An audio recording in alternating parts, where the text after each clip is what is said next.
Découvrez aujourd'hui 5 légendes africaines insolites. Numéro 1, le Nyami-Nyami, Zambie et Zimbabwe, le pont de la Réunion. Le Nyami-Nyami, Zambie et Zimbabwe.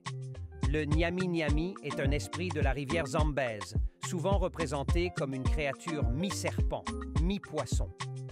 Selon la légende, il contrôle la vie et la prospérité des peuples riverains. Il y a des siècles, le peuple Tonga vivait paisiblement le long des rives du fleuve Zambèze. Nyami-Nyami, le dieu de la rivière, veillait sur eux. Un jour, des ingénieurs étrangers décidèrent de construire un barrage séparant le dieu de sa bien-aimée. En réponse, Nyami-Nyami provoqua de puissantes inondations, emportant les matériaux et perturbant les travaux. Lors d'une inondation particulièrement violente, des villageois disparurent. Nyami-Nyami apparut alors en rêve à un ancien du village, promettant de les ramener s'il construisait un pont en roseaux flottants. Les villageois obéirent et les disparus réapparurent mystérieusement. Finalement, le barrage fut terminé, mais les Tongas savent que Nyami-Nyami veille toujours, prêt à réagir si on le dérange à nouveau. Numéro 2. La reine de Saba, Éthiopie. La sagesse de Makeda. Makeda, la reine de Saba, entendit parler de la grande sagesse du roi Salomon.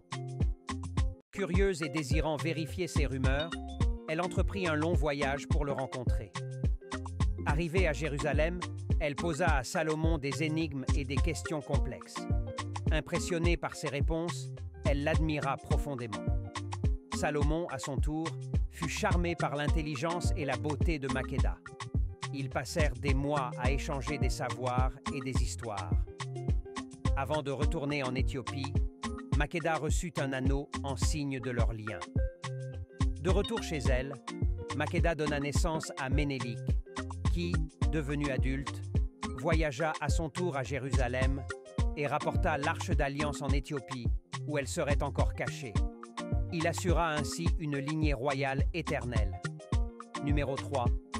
Anansi, le trickster, Afrique de l'Ouest. Anansi est la boîte des contes. Un jour, Anansi décida qu'il voulait posséder tous les contes du monde. Il se rendit chez Niamé, le dieu du ciel, et demanda la boîte contenant toutes les histoires. Niamé lui proposa 3 tâches impossibles en échange.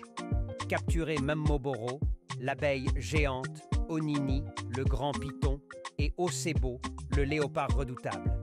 Avec sa ruse légendaire, Anansi réussit. Il piégea Mmoboro dans une calebasse, trompa Onini en mesurant sa longueur avec un bâton et fit tomber Osebo dans un piège. Impressionné, Niamé lui donna la boîte. Anansi ouvrit la boîte et partagea les contes avec le monde entier, assurant sa place dans chaque histoire racontée par les humains. Numéro 4.